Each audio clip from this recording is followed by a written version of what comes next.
Adventures of Huckleberry Finn. Chapter 1. You don't know about me without you have read a book by the name of The Adventures of Tom Sawyer, but that ain't no matter. That book was made by Mr. Mark Twain, and he told the truth, mainly. There was things which he stretched, but mainly he told the truth. That is nothing. I never seen anybody but lied one time or another, without it was Aunt Polly, or the widow, or maybe Mary. Aunt Polly, Tom's Aunt Polly, she Isa and Mary, and the widow Douglas is all told about in that book, which is mostly a true book, with some stretches, as I said before. Now the way that the book winds up is this: Tom and me found the money that the robbers hid in the cave, and it made us rich. We got $6,000 apiece, all gold. It was an awful sight of money when it was piled up. Well, Judge Thatcher he took it and put it out at interest, and it fetched us $1 a day apiece all the year round, more than a body could tell what to do with. The widow Douglas she took me for her son, and allowed she would civilize me, but it was rough living in the house all the time, considering how dismal, regular and decent the widow was in all her ways, and so when I couldn't stand it no longer I lit out. I got into my old rags and my sugar hogshead again, and was free and satisfied. But Tom Sawyer he hunted me up and said he was going to start a band of robbers, and I might join if I would go back to the widow and be respectable. So I went back. The widow she cried over me, and called me a poor lost lamb, and she called me a lot of other names, too. But she never meant no harm by it. She put me in them new clothes again, and I couldn't do nothing but sweat, and feel all cramped up. Well, then, the old thing commenced again. The widow rung a bell for supper, and you had to come to time.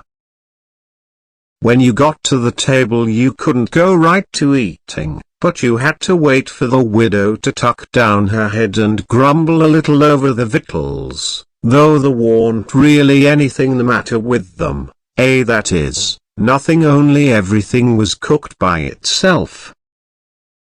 In a barrel of odds and ends it is different things get mixed up, and the juice kind of swaps around, and the things go better. After supper she got out her book and learned me about Moses and the bulrushes, and I was in a sweat to find out all about him, but by and by she let it out that Moses had been dead a considerable long time, so then I didn't care no more about him, because I don't take no stock in dead people.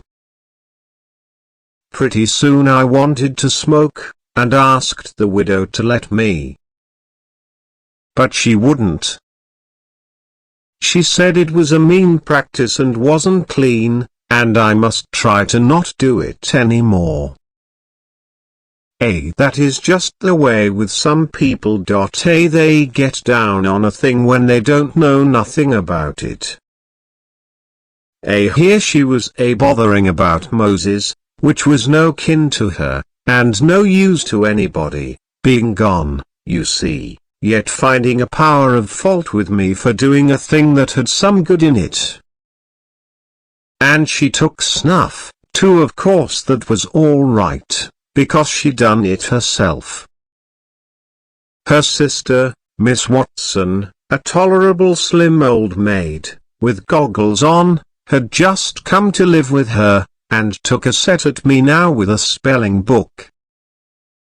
She worked me middling hard for about an hour, and then the widow made her ease up. I couldn't stood it much longer. Then for an hour it was deadly dull, and I was fidgety. Ms. Watson would say, Don't put your feet up there, Huckleberry, and don't scrunch up like that. Huckleberry sat up straight, and pretty soon she would say, don't gap and stretch like that, Huckleberry, why don't you try to behave? Then she told me all about the bad place, and I said I wished I was there. She got mad then, but I didn't mean no harm. All I wanted was to go somewheres. All I wanted was a change. I warn't particular. She said it was wicked to say what I said she wouldn't say it for the whole world. She was going to live so as to go to the good place.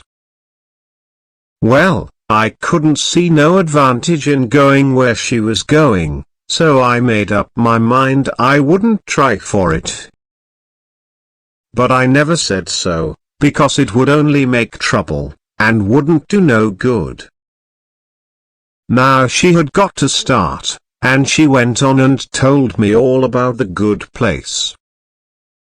She said all a body would have to do though was to go around all day long with a harp and sing, forever and ever. So I didn't think much of it.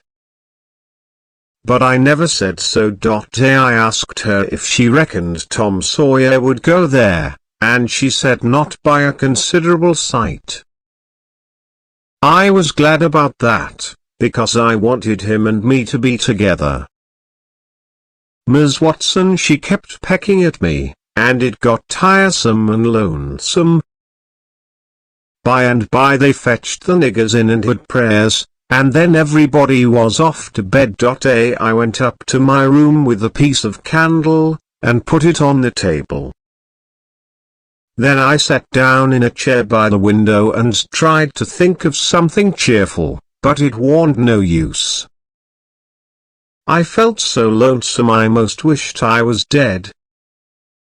The stars were shining, and the leaves rustled in the woods ever so mournful, and I heard an owl, away off, hoo-wooing about somebody that was dead, and a whip-pow-will and a dog crying about somebody that was going to die, and the wind was trying to whisper something to me, and I couldn't make out what it was, and so it made the cold shivers run over me.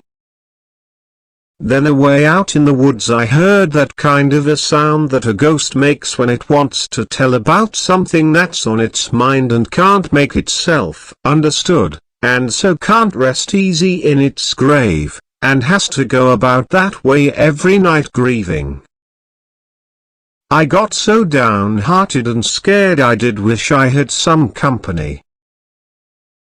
Pretty soon a spider went crawling up my shoulder, and I flipped it off and it lit in the candle, and before I could budge it was all shriveled up. I didn't need anybody to tell me that was an awful bad sign and would fetch me some bad luck, so I was scared and most shook the clothes off of me.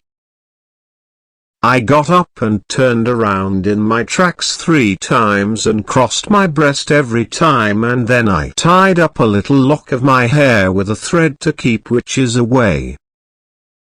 But I hadn't no confidence. You do that when you've lost a horseshoe that you've found, instead of nailing it up over the door, but I hadn't ever heard anybody say it was any way to keep off bad luck when you'd killed a spider. I sat down again, shaking all over, and got out my pipe for a smoke, for the house was all as still as death now, and so the widow wouldn't know. Well, after a long time I heard the clock away off in the town go boomer boomer boomer 12 licks, and all still again, stiller than ever. Pretty soon I heard a twig snap down in the dark amongst the trees, so something was a-stirring. I sat still and listened.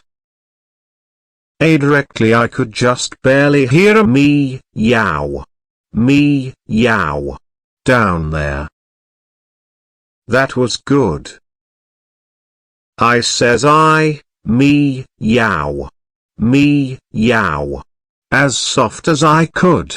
And then I put out the light and scrambled out of the window onto the shed. Then I slipped down to the ground and crawled in among the trees, and, sure enough, there was Tom Sawyer waiting for me.